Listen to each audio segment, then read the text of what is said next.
बिस्मिल्लाहिर्रहमानिर्रहीम। अस्सलाम वालेकुम मेरे प्यारे दोस्तों, जैसे कि आप लोग जानते हैं कि बकरा ईद आने वाली है। ये क्यों मनाई जाती है, इसके पीछे असल कहानी क्या है, ये जानने के लिए वीडियो को आखिर तक ज़रूर देखिएगा। हज़ारों साल पहले का वाक़या है। हज़रत इब्राहीम अलैहिस्सलाम आराम फरमा रहे थे और उनको नींद आ गई। ख्वाब में देखते हैं कि अल्लाह ताला उनसे फरमा रहा है, ए इब्राहीम अलैहिस्सलाम, अपनी सबसे प्यारी और अजीज़ चीज़ को मेरी राह में कुर्बान करो। जैसे ही सुबह हुई आप उठे और सोचने लगे कि नबी का ख्वाब कभी झूठा नहीं हो सकता। उस वक्त आपके पास बहुत ज़्यादा तादाद में ऊँट मौजूद थे। आपने 100 ऊँटों की कुर्बानी दी। फिर अगली रात हज़रत इब्राहीम अलैहिस्सलाम आराम फरमा रहे थे। उनको ख्वाब आता है। ख्वाब में देखते हैं कि अल्लाह ताला उनसे फरमा रहा है, ए इब्राहीम अलैहिस्सलाम, अपनी सबसे प्यारी और अजीज़ चीज़ को मेरी राह में कुर्बान करो। दूसरे दिन आपने 200 ऊँटों की कुर्बानी दी और फिर तीसरी रात फिर सोए और रात को ख्वाब में गैब से आवाज़ आई, ए इब्राहीम अलैहिस्सलाम, अपनी सबसे प्यारी और अजीज़ चीज़ को मेरी राह में कुर्बान करो। जैसे ही सुबह हुई हज़रत इब्राहीम अलैहिस्सलाम सोचने लगे कि सबसे प्यारी चीज़ तो मेरा बेटा इस्माइल है।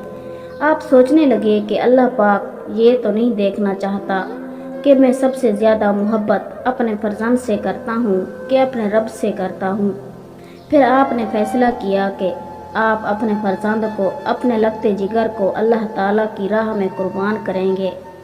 हज़रत इब्राहीम अलैहिस्सलाम अपनी ज़ौजा हज़रत हाजरा अलैहिस्सलाम के पास आते हैं और उनसे फरमाते हैं, ऐ हाजरा, आज इस्माइल को तैयार करो, इसे गुस्ल कराओ और खुशबू लगाओ, इसको नए कपड़े पहनाओ और आज हम अपने दोस्तों की दावत पर जा रहे हैं। ये सुनकर हज़रत हाजरा बहुत ही खुश हो जाती हैं और हज़रत इस्माइल अलैहिस्सलाम को तैयार किया, नए कपड़े पहनाए।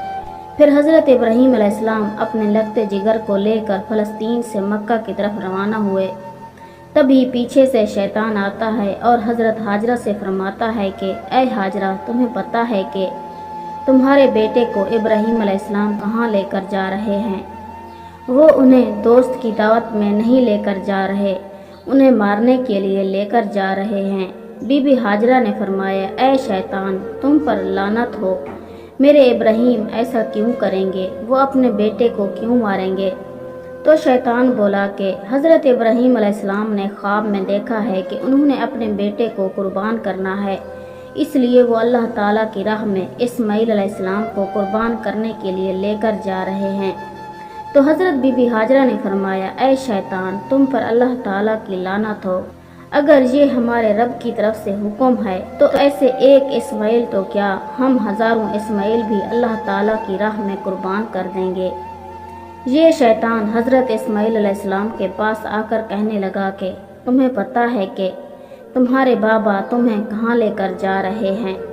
वो तुम्हें अल्लाह की राह में कुर्बान करने के लिए लेकर जा रहे हैं। तो हज़रत इस्माइल अलैहिस्सलाम ने फरमाया कि मेरे बाबा, मुझे अल्लाह की राह में कुर्बान कर दे, इससे बड़ी खुशकिस्मती और क्या हो सकती है मेरे लिए।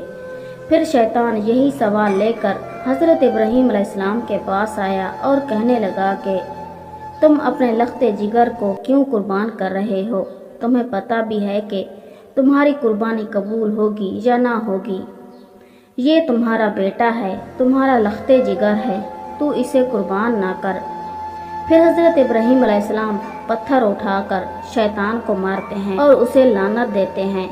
बताया जाता है कि तभी से मक्का शरीफ में हज के दौरान शैतान को पत्थर मारे जाते हैं। फिर हज़रत इब्राहीम अलैहिस्सलाम आगे बढ़ने लगे और अपने लख्ते जिगर से कहने लगे कि ए बेटा, आपको पता है कि हम आपको अल्लाह की राह में कुर्बान करने के लिए लेकर जा रहे हैं। तो हज़रत इस्माइल अलैहिस्सलाम ने फरमाया कि ए बाबा जान, मेरे लिए इससे बड़ी खुशकिस्मती और क्या है कि एक अल्लाह का नबी मुझे अल्लाह की राह में कुर्बान करने के लिए लेकर जा रहे हैं। हज़रत इस्माइल अलैहिस्सलाम फरमाते हैं, ए बाबा जान, मैं आपसे एक इल्तिजा करता हूँ, आप मेरा गला काटोगे तो आप मुझे देख नहीं पाओगे, इसलिए आप मेरे हाथ पाँव रस्सी से बांध दो। और बाबा, मैं चाहूँगा कि आप अपनी आँखों पे भी पट्टी बांध लें ताकि आपको रहम ना आए।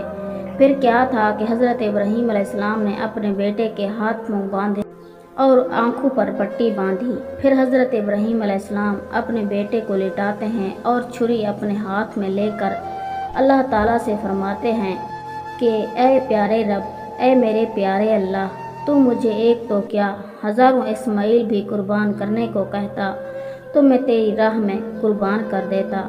یہ کہہ کر جیسے ہی حضرت ابراہیم علیہ السلام حضرت اسماعیل علیہ السلام کی مبارک گردن پر چھری چلانے لگے تو اللہ تعالیٰ نے حضرت جبرائیل علیہ السلام کو حکم دیا کہ اے جبرائیل، جلدی سے جنت میں جاؤ اور وہاں سے ایک جانور لے کر حضرت اسماعیل علیہ السلام کی جگہ پر رکھ دو۔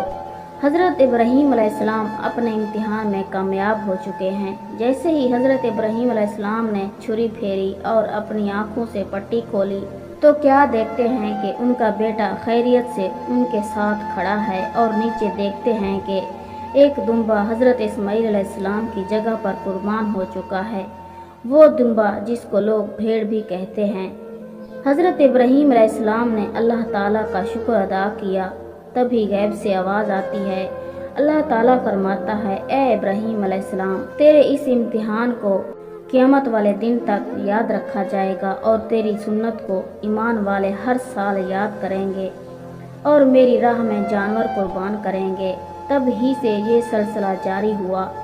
عید کے 70 دن بعد، یعنی کہ روزوں کی جو عید آتی ہے اس کے 70 دن بعد، 2 مہینے 10 دن بعد یہ بقرہ عید آتی ہے۔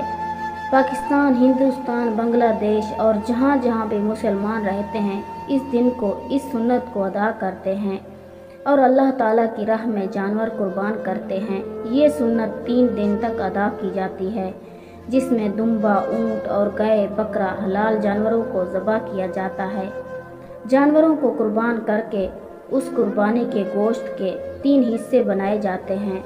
پہلا حصہ غریب کے لیے، دوسرا حصہ رشتہ داروں کے لیے اور تیسرا حصہ اپنے گھر کے لیے رکھ لیتے ہیں۔ اسی سنت کو ادا کر کے ہی اس قربانی کو یاد کیا جاتا ہے۔ جانور ذبح کیا جاتا ہے اور گوشت بانٹا جاتا ہے۔ ہم امید کرتے ہیں کہ آپ کو ہماری ویڈیو اچھی لگی ہوگی، پسند آئی ہوگی، اور ہمارے چینل پر اس طرح کی اچھی ویڈیوز اپلوڈ کی جاتی ہیں۔ سبسکرائب کر لیں تاکہ آپ لوگوں کو ہماری طرف سے اچھی ویڈیوز کے نوٹیفیکیشن مل سکیں۔ تب تک کے لیے اللہ حافظ۔